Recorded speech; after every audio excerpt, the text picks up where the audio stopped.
speak to you in the name of one God, Creator, Redeemer, and Sustainer. Amen.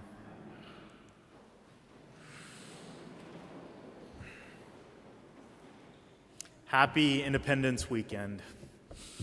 There's a good and a reading in the gospel that we can all get behind, right? Welcome.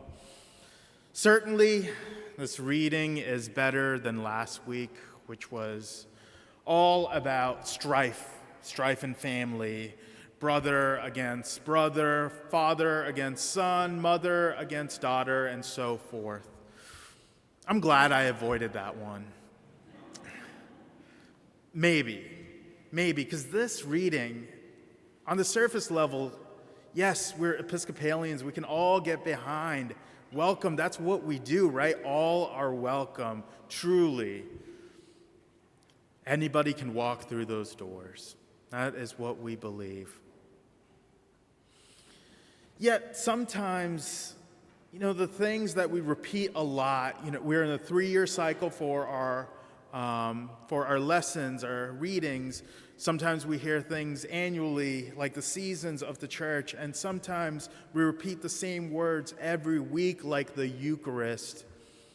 And so, in all that repetition, which is good and a divine ritual for us, we can lose the things that are repeated over and over again, especially the radical, world-changing things. And welcome is exactly that. True, radical welcome changes the world. This reading, it reminded me of when I was young and we had just moved to Northern Virginia from Pakistan.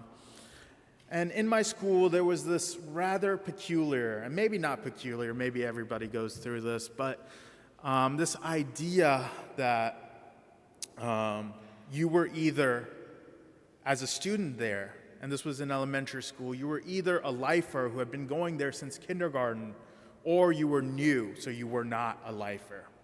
And this happened quite a bit because in this transitory space that we are in, city that we are in, lots of folks come and go. So I came in 5th grade, and I was not a lifer. And so I was not in that inside group. And these people, they knew each other. They had been together since kindergarten. They had played together. So I was not a part of that. Eventually, another student moved from overseas, and he was from Australia, and so we became really good friends. And after middle school and into high school, I'd been there for so long that folks forgot that I was not a lifer, even though I really wasn't. And that goes to show what we have evolved to do as humans. And that is to make groups, that is to make connections, and that is to guard the groups, whether it be cultural, this is what we do versus what they do, as an identity marker.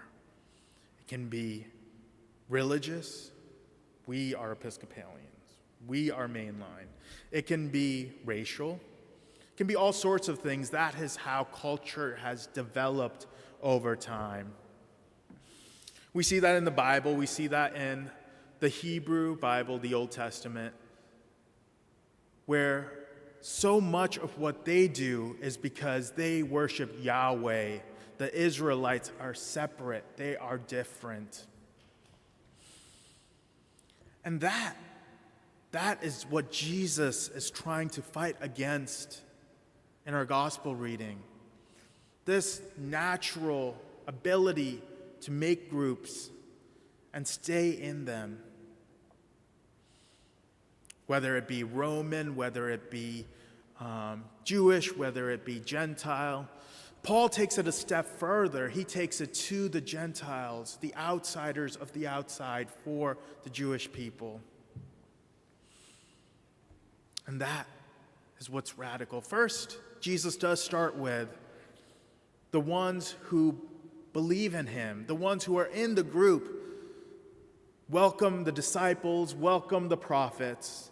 Well, of course, certainly we welcome those people. And then Jesus goes on at the very end. He mentions the little ones.